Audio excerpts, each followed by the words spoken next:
ये तन विष की बेलरी और गुरु अमृत की खान। लेकिन तुमने गुरु को भी काया मान लिया। इससे ज्यादा बेड़ा गर्क क्या होगा किसी का। अगर ये तन विष की बेलरी है, विष की बेलरी बोला क्यों गया पहले ये बताओ। क्या तुम विष की बेलरी हो? कौन कौन विष की बेलरी हाथ खड़ा करो। अच्छा, सारे अमृत की खान है। कौन कौन विष की बेलरी हाथ तो खड़ा करो। दोहे सुनने, दोहे रटने, धड़ाधड़ दोहे बोलने से क्या ज्ञान हो जाता है? पता भी होना चाहिए विष की बेलरी कहते क्यों है, किसे कहते हैं। अमृत की खान कौन है वो हाथ खड़े कर दो। ले एक हाथ खड़ा हो गया, बहुत बढ़िया। क्यों हुआ? कारण भी है इसके पीछे, ऐसे नहीं है, ऐसे ही नहीं हाथ खड़ा हुआ, कारण है इसके पीछे। ये तन विष की बेलरी क्यों बोला गया विष की बेलरी? क्योंकि इस तन में से हर जितने भी छिद्र हैं, आंख है, कान है, नाक है, मुंह है, लिंग गुदा है, सब में से विष ही निकल रहा है। सुबह उठते हो आंखें देखो अपनी, क्या निकलता है उसमें से। कान साफ करो देखो क्या निकल रहा है, नाक साफ करो देखो क्या निकल रहा है, मुंह से देखो क्या निकल रहा है, लिंग गुदा से देखो क्या क्या निकल रहा है। ये तन विष की बेलरी तुम्हारे शरीर से निकल रहा है, ठीक है। गुरुजी के शरीर से निकल रहा है कि नहीं निकल रहा? गुरुजी से निकलता कुछ की नहीं, कुछ नहीं निकलता, निकलता है, सबका निकलता है। वो भी विष की बेलरी है जो तुम कहोगी गुरु अमृत की खान। देही गुरु पे नहीं लेके जाना ये दोहा, ये दोहा कहीं और की बात कर रहा है। ये तन विष की बेलरी, यानी ये जितने भी तन हैं, मेरा तन, तुम्हारा तन, गुरु जी का तन, चेलो जी का तन, ये सब विष की बेलरी है, सब गंदगी भरी पड़ी है। अभी एक्सीडेंट हो जाए गुरु और चेले का ट्रक से कुचल के, तो कौन सा अच्छा है दोनों में से? बढ़िया कौन सा लगेगा?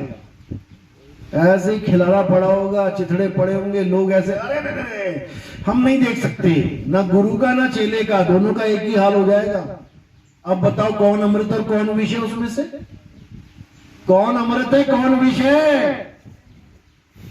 दोनों ही विष हैं, दोनों के तन विष हैं। अमृत कहां गया?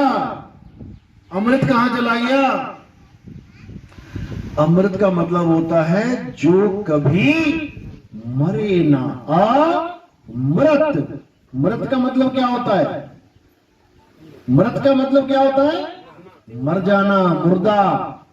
और आगे लग गया अमृत, यानी जो कभी ना मरे। ऐसा कोई गुरु है जो कभी ना मरे? ऐसा कोई गुरु है जो कभी ना मरे? कौन है वो? शब्द गुरु, वही आत्मदेव है जो कभी नहीं मरता। अगर तुम अपने गुरु को शरीर मान बैठे हो कि ये सामने देही बैठी है, ये मेरा गुरु है, गुरुजी नमस्कार, तो तुम विष की बेलरी को माथा टेक रहे हो। तुम विष की बेलरी को माथा टेक रहे हो। अगर तुम्हें पता है कि ये जो शरीर है ये मेरा गुरु नहीं है, इस शरीर को चलाने वाला आत्मदेव वो मेरा गुरु है, तो वो अमृत की खान हो जाता है, वो मरेगा ही नहीं कभी। लेकिन ये वो तब होता है जब तुम्हें गुरु ऐसा मिल जाए जो तुम्हें शरीरों से हटा के आत्मा से जोड़ दे, वो पूरा गुरु होता है। सोई गुरु पूरा कहावे, जो दो अक्षर का भेद बतावे, एक छुड़ावे एक लखावे, तब प्राणी मुझ घर को जावे। वो होता है असली गुरु, सच्चा गुरु, जो तुम्हें अज्ञान से हटाए और ज्ञान के साथ जोड़ दे, जो तुम्हें विष से हटाए अमृत के साथ जोड़ दे, वो तुम्हारा कल्याण करेगा। नहीं तो कहते अंधरा गुरु अंधरा चेला, और दोनों नरक में ठेलम ठेला, ये दोनों ही नरकों में चले जाएंगे। इसलिए सबसे पहले समझ लो कि देही गुरु क्या है और विदेही गुरु क्या है। कबीर साहब कहते हैं देही ज्ञान सब जगत बखाने, विदेही ज्ञान कोई बिरला जाने। ध्यान विदे और नाम विदेहा, 2 लख पावे मिटे संदेहा। सबसे पहले तो यह समझ लो कि देही ज्ञान सब जगत बखाने, सारी दुनिया देही ज्ञान को ही बखान कर रही है। गुरु जी का ध्यान करो, गुरु जी का ध्यान करो, किसका? गुरु जी के चेहरे का। आंख वालों ने कर लिया क्योंकि देख सकते हैं, और जो अंधा चेला आ गया वो क्या करेगा? अंधा चेला किसका ध्यान करेगा? अंधेरे का।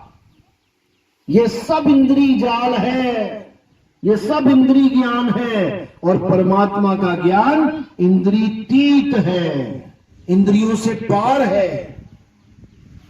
इसको अच्छी तरह समझ लो।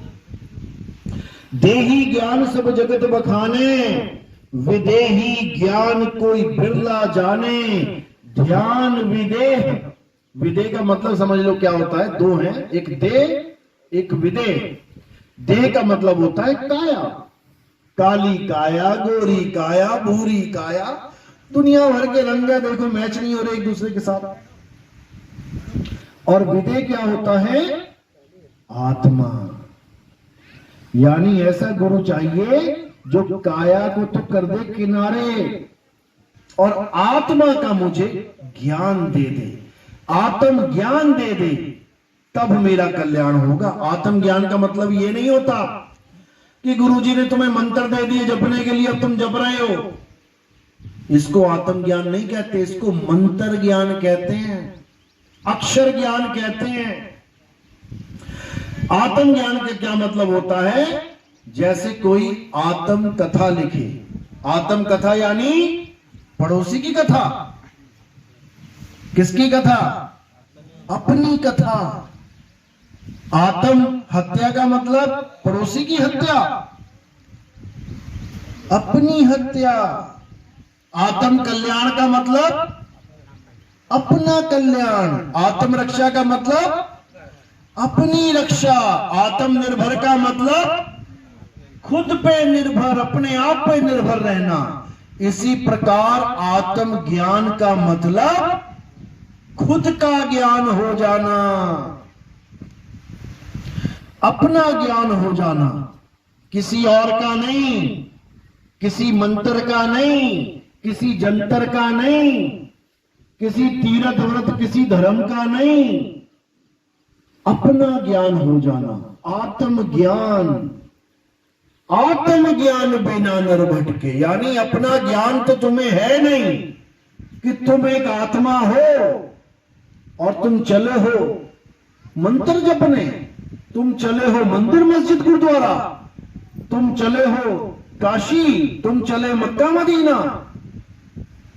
यही समझा रहे हैं कबीर साहब। आत्म ज्ञान बिना नर भटके, कभी काबा कभी काशी, जल में मीन प्यासी, मुंह देखत आवे हासी। अब गुरु मिल भी रहा है तो गलत रास्ता बता दे रहा है। हालांकि जानबूझ के गलत नहीं बताता कोई गुरु, कोई भी नहीं। गुरु क्यों बता रहा है रास्ता गलत? क्योंकि उसे जो गुरु मिला है उसने ये रास्ता बता दिया, इसलिए वो अपने गुरु की बताई बात आगे ट्रांसफर कर रहा है। उसका दोष नहीं है। दोष किसी का भी नहीं होता है, दोष किसी का नहीं होता है। बात होती है विवेक की और अविवेक की। अगर तुम्हें विवेकी गुरु मिल गया तो समझो तुम्हारा काम बन गया, और अगर तुम्हें अविवेकी गुरु मिल गया तो समझो काम खराब हो गया। हालांकि दोष दोनों में से किसी का नहीं है, क्योंकि जब उसी को गुरु नहीं मिला पूरा तो वो तुम्हें कैसे पूरा ज्ञान देगा? नहीं दे सकता। तो साहिब क्या कह रहे हैं कि कहां कहां लोग ढूंढ रहे हैं, मुझको कहां ढूंढे रे बंदे, मैं तो तेरे पास में। जो चीज तुम्हारे बिल्कुल पास पड़ी है लेकिन तुमको मिल नहीं रही है। क्यों नहीं मिल रही? क्योंकि तुम्हें कोई गुरु नहीं मिल रहा जो उस वस्तु के बारे में ज्ञान दे। जैसे मैंने पूछा आत्मा किसके पास है, सबने हाथ खड़ा कर दिया। चीज तुम्हारे पास है, इसमें कोई शक नहीं। हीरा तुम्हारे पास है, लेकिन उसका तुम्हें ज्ञान नहीं है, इसलिए कंगाल बने पड़े हो। अरे भीखा भूखा कोई नहीं, सबकी गठड़ी लाल, और गांठ खोल देखा नहीं, ताते भय कंगाल। आत्मा सबके पास है, लेकिन ज्ञान नहीं है, ज्ञान नहीं है। तो कह रहे नर नारी और कीट पतंगा, सार शब्द सभी के संगा। लेकिन कैसे बोध हो उस सार शब्द का? जब पूरा गुरु ही नहीं मिला तो सार शब्द का बोध कैसे हुए? तो कह रहे कहां नहीं ढूंढना है, ना मंदिर में, ना मस्जिद में, ना काबे कैलाश में। अगर तुम्हें ऐसा गुरु मिल गया जो तुम्हें मंदिर दौड़ा रहा है, बेटा सुबह भी जाओ, दोपहर में भी जाओ, शाम को भी जाओ, पूजा करो, व्रत करो, तो समझ लो फंस गए तुम। ना मंदिर में, ना मस्जिद में। कोई कह रहा जाओ बेटा 5 टाइम की नमाजें पढ़ो जाके, तुमने उसके कहे पे 5 टाइम की नमाजें पढ़ना शुरू कर दिया, समझ लो फंस गए तुम। ना मंदिर में, ना मस्जिद में, ना काबे कैलाश में, तीर्थ यात्रा में भी नहीं है। मुंह को कहां ढूंढे रे बंदे, मैं तो तेरे पास में, नाम है जप में। अब अगर तुम्हें ऐसा गुरु मिल गया जिसने तुम्हें नाम जपवा दिया, ये नाम जप ले, वो नाम जप ले, ऐसे जप ले, वैसे जप ले, यानी कोई भी अक्षर दे दिया, आ से लेके ज्ञा तक कोई भी अक्षर अगर तुम्हारे गुरु ने तुम्हें दे दिया तो समझो तुम्हें फंसा दिया उसने। याद रखना इस बात को, क्योंकि अक्षर अलग चीज है और आत्मा अलग चीज है। आत्मा से अक्षर उपजते हैं। ये जितने भी तुम अक्षर बोल पा रहे हो, ये पैदावार है, मुंह से पैदा हो रहे हैं और एक दिन बिनस जाएंगे। इसी को बोला 52 अक्षर लोक त्रय, सब कुछ इन्हीं माही, ये अक्षर खिल जाएंगे, वो अक्षर इनमें नहीं। वो अक्षर कौन सा? आदि अक्षर, आत्मदेव, वो इन अक्षरों में नहीं है कि कोई नाम जपने से परमात्मा मिलता है, नहीं मिलता।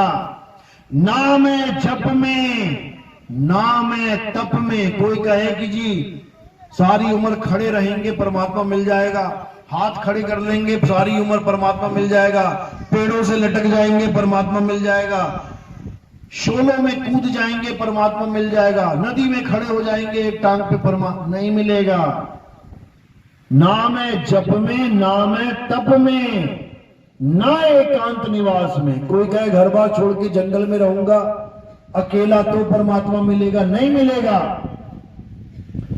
मुंह को कहां ढूंढे रे बंदे, मैं तो तेरे पास में, नहीं प्राण में, ये जो प्राण चल रहे हैं तुम्हारे, नहीं पिंड में, इस शरीर में भी नहीं है वो। ये शरीर क्या है? पिंड, और सामने क्या है? ब्रह्मांड। नहीं प्राण में, नहीं पिंड में, ना ब्रह्मांड आकाश में, और खोजी होए तुरंत मिल जाऊं एक पल की तलाश में।